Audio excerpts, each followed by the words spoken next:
Ganda kayo.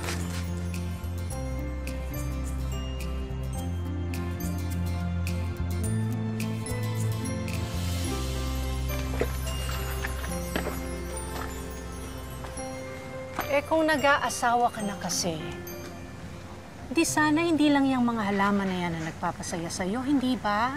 Sister naman, asawa po ka agad. Di pa nga po ako nagbo-boyfriend eh. Oh, ay, teka nga muna. Sino kayang may kasalanan, ha? Imbis kasi na lumalabas ka at nakikihalubilo dyan sa mga kasing edad mo, wala kang ginawa kundi dalaw ka ng dalaw dito. Ay, naku, Lucy. Sa lahat naman yata ng mga batang lumaki dito sa ampunan, ikaw lang ang gumagawa niyan. Ayaw niyo po yun, sister. At least marunong po akong lumingon sa pinanggalingan. Tsaka namimiss ko na rin po kayo eh. Kaya po ako dumalaw dito. Baka naman sa kalilingon mo sa nakaraan, wala ka nang marating. Lucy, kalimutan mo na yung mga sinabi sa'yo ng pamilya mo noon. Iwan ko po ba, sister? Mas mabuti pa po kasing dumistansya na lang po ako kaysa masisi na naman po nila ako kapag minalas po sila dahil sa akin. Tsaka, mas mabuti na nga pong wala pong umampun sa akin.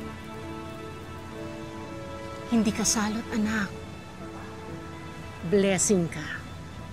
Alam ko yun. Kasi binayayaan din ako ng pagmamahal at alaga mo. Sister naman eh. Kaya nga. Sige na. Hayaan mo namang maranasan at maramdaman ng iba yung alaga at pagmamahal na kaya mong ibigay sa kanila.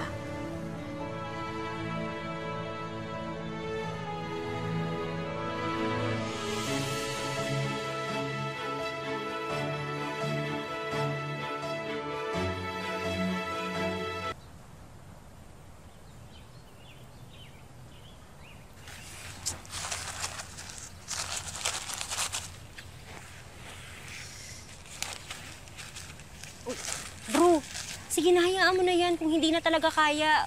Sige na, hayaan mo na. Pinagsisipa kasi yan ni Mrs. Kasidsid eh. Hindi, bro. Kaya pa to. Masisave ko pa to. Huwag ka susuko sa akin, please. Ililipat lang kita ng bahay, ha? Pero walang masamang mangyayari sa'yo, promise. Pasensya na, bro, ah. Hindi ko kasi kayang kontrolin yung pagwawala ni Mrs. Kasidsid. Alam mo naman yun, konting delay lang sa pagbabayad ng utang, makapagwala na, alam mo. Sorry, wala ako dito. Ako naman kasi talaga dapat nakipag-usap sa kanya eh. True. Kasi kung nandito ka, hindi ako mapapapayag sa additional 10% interest sa utang natin sa kanya. Ano? Bro naman.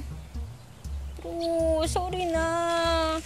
Hindi ko kayang kontrolin yun eh. Hindi ko mapipigilan yun. Alam mo naman yun. Mamaya mukha ko na yung sunod yung basagin. Di ba, alam na. Huwag mo na isipin yun. Mamaya natin tapusin to, ha? May paghahandaan pa tayo. Oo. Tara na.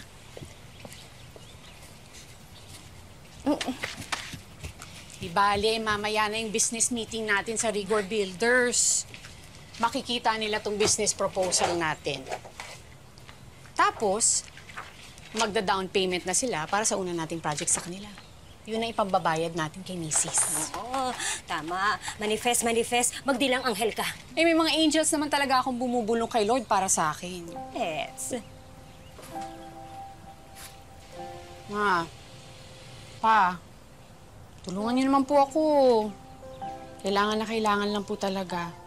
Please.